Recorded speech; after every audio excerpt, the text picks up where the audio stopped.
All right, let's jump right in. Today, we're looking at an ancient manuscript that completely flips our expectations of historical religious texts. When you hear the word apocalypse, you're probably picturing, fire, brimstone, and total global destruction. But the text we're breaking down in this explainer, the first apocalypse of James, actually uses that word in its original Greek sense, apocalypsis. It literally means an unveiling or a revealing of hidden things. And let me tell you, what it unveils reads way less like traditional scripture and more like a high-stakes sci-fi survival guide for the human soul. We're going to explore a worldview where the physical universe is essentially a prison, and escaping it, well, that requires some highly specific, secret knowledge. It's a pretty wild concept to wrap your head around. I mean, imagine passing away, leaving your physical body behind, only to find out that your ultimate reward isn't just guaranteed because you were a good person. No, instead, your soul's path is blocked. It's hidden behind this perilous gauntlet of cosmic wardens. In the mythology of this text, these wardens act as celestial border guards, and they demand secret passwords to let you through. It completely changes the whole narrative of salvation, taking it from a simple moral judgment to this intense spiritual escape room where ignorance is your biggest enemy, and knowledge is literally your only key to freedom.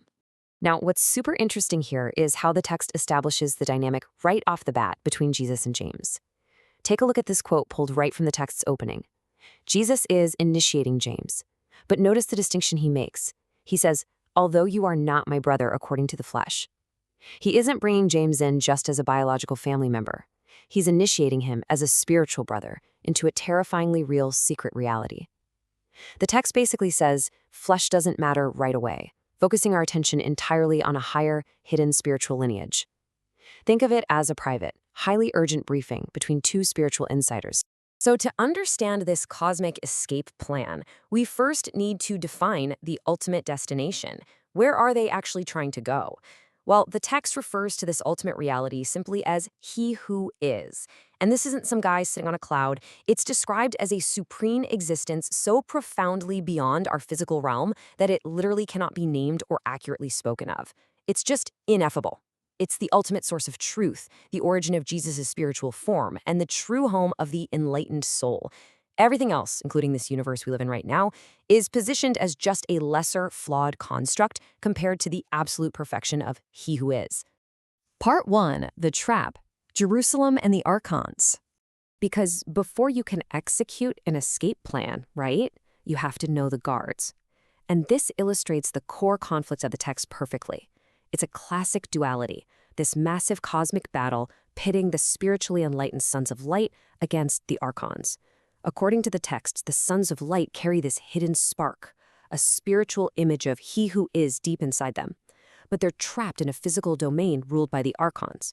And these archons, they aren't described as divine, loving creators at all. They are ignorant, arrogant powers who violently rule the material world. They actually think they're the highest gods, but in reality, they're just flawed jailers keeping souls locked up inside the physical cycle.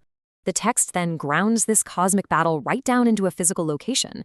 Jesus explicitly warns James to flee Jerusalem. Now, in most historical texts of the era, Jerusalem is revered. It's the ultimate holy sanctuary. But here, the text frames the physical city as a doomed prison controlled by these ignorant powers. It literally calls it the dwelling place of the archons, a place that forces the cup of bitterness upon the sons of light. Jesus is very clear that the city and its temple are going to be destroyed because they're built on the pride of those who don't truly know the ultimate Father. It is a completely radical reimagining of the world around them. So the crucial point here is the sheer scale of the threat waiting for James. Jesus warns him that these aren't just your run-of-the-mill guards. There are 12 of these archons waiting to descend and administer a terrifying post-mortem test. Just think about the psychological weight of that for a second. The moment you die, you don't just get to rest. Boom. You immediately face an interrogation by 12 aggressive cosmic entities whose entire purpose is to intimidate you. It's like facing the universe's ultimate hostile TSA agents, and their only goal is to keep you trapped in their domain. The odds are just massively stacked against the escaping soul. Part 2, The Cosmic Passwords. Now, James is understandably terrified of this prospect. I mean, he's full of very human fear. But Jesus doesn't leave him defenseless. He gives James a master key. This specific phrase acts as a universal shield. Jesus tells him, look, when they catch you, say, "I am from He Who Is, I am His image, I am before you." This is not just a polite introduction, okay? It's a profound assertion of spiritual supremacy. By saying this, James is effectively telling the archons, I know who I am, I know exactly where I come from, and my spiritual lineage predates and outranks you. It's a secret password he has to memorize to bypass their arrogance and prove his soul actually belongs to that supreme realm. We can visualize James's impending journey after death as a literal step-by-step gauntlet. It's almost like a video game with a series of heavily guarded checkpoints. At each step, a new Archon is going to try to block his path, and at each step, James has to stand his ground. He can't fight them physically, he has to defeat them intellectually and spiritually. Every single checkpoint requires a highly specific declaration to pass. If he forgets the words, or if he loses his nerve, the whole escape plan fails. And the amazing thing is, the text actually lists out the exact cheat codes for these encounters. To the first Archon, he declares his name and his origin from the highest. To the second, he asserts his pre-existence over them. To the third, he reveals he carries a name that is completely unpronounceable, tying him directly back to that ineffable supreme source. Memorizing these specific, highly esoteric passwords does something incredibly powerful. It exposes the Archons as weak and ignorant. It essentially proves to them that James possesses secret knowledge that they lack, which completely short-circuits their power to keep him trapped. This grueling interrogation continues all the way upwards through 7 specific checkpoints, 7 different Archons, 7 different passwords. It is an absolute massive test of James's memory and his spiritual resolve every single step of the way. What this shows us is that in this specific view of the universe, salvation is not passive. You don't just get carried away to heaven. You have to actively navigate your way out of the trap, armed only with the secret knowledge you managed to acquire and retain during your physical life. Part 3. The Journey to Eternal Silence. So you might be wondering, what is the final reward waiting at the very end of this terrifying gauntlet? Well, before we get there, the text drops us right back into the immediate present. Even armed with all these passwords for the afterlife, James knows his physical capture tomorrow is basically imminent. Jesus has already warned him that he's going to be taken. And this prompts a very human, incredibly relatable question from James about his immediate mortal fate. What will happen to those who capture me? It's a stark reminder that while his soul might have this elaborate escape plan, his physical body is still very much in danger right now in the real world. Jesus' answer to this is grim, but deeply fortifying. He doesn't promise some sort of magical physical rescue. He tells James point blank that he will face terrible physical torture by his earthly captors. But here are the final instructions. James is commanded to remain completely silent during the ordeal. By refusing to cry out, by refusing to engage with the pain of the physical world, James strips his captors of absolutely any spiritual victory over him.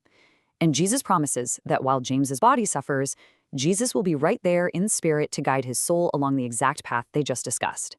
When this incredible revelation finally ends, the text tells us James wakes up experiencing this profound duality. On one hand, you have his flesh, his human nature, which is absolutely terrified of the coming suffering and physical destruction. I mean, of course, that's a completely natural, unavoidable biological response. But on the other hand, his spirit is newly fortified. It's armed with the unbreakable strength of this secret knowledge. He knows the map, he knows the passwords, and he knows that the physical torture is really just a temporary illusion before his ultimate escape. Because ultimately, the goal of this entire cosmic escape, well, it isn't to reach another physical paradise. It's not about finding a louder, better city than Jerusalem.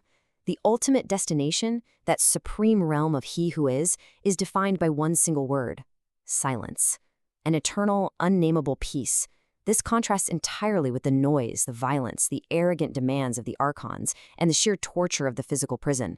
The greatest rebellion James can mount against the physical world is to simply embrace that divine silence, even as his physical body is being destroyed. And that leaves us with a truly profound mystery to ponder as we wrap up this explainer. The first apocalypse of James challenges literally everything about how we traditionally view victory and salvation. It really makes you think, what if the key to escaping the universe's ultimate trap isn't fighting back with weapons or building grand temples? What if true power is simply possessing the knowledge to see the prison for exactly what it is, and then just walking away? Right past the guards, into the quiet, unnameable unknown. It's a fascinating look into the ancient human mind and our eternal search for an escape route to the divine. Thanks so much for joining me today, and keep questioning the world around you.